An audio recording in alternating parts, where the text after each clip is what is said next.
তুমি সবসময় আমাকে বাবার বাড়ি থেকে কাজে চলে যাও কেন? তোমাকে সব সময় হাসি আনন্দে রাখার জন্য আমি রোজগার করি। এই জানো অরবিন্দ মন্ডলের ফানি ভিডিও দেখে সবাই হাসি আনন্দে থাকে। আমাকে একটা মোবাইল কিনে দাও না। ঠিক আছে, আমি ওই ইটভাটা থেকে যখন কাজ করে ফিরবো তোমার জন্য একটা মোবাইল কিনে আনবো। কেমন পাখি? পাখি বাবা তুমি কেন বাইরে বেরোলে?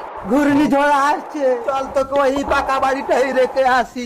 এই কে রে? মেয়েটা আমার গর্ভবতী, মেয়েটাকে একটু তোমাদের বাড়িতে আশ্রয় দেবে? না না, আমাদের বাড়িতে কোনো আশ্রয় হবে না। এই তুই গেটটা লাগিয়ে দে। যা ভাগ। চল মা, তোকে ধর মা। আস্তে আস্তে বাবা পড়ে যাবে, আস্তে। আমার পাখি ঝড়ে উড়ে গেছে। ও মা, মা কই গেলি মা? শেষে তার বৃদ্ধ বাবাটি দেখতে পেল তার গর্ভবতী পেয়েটি ঘরের চাল চাপা পড়ে মারা গেছে। মৃত্যু মুহূর্তে গর্ভের নিষ্পাপ শিশুটির কান্না শুনুন। পাখি, ও মা, ও মা, কি হলো রে? পাখি, পাখি, পাখি, পাখি।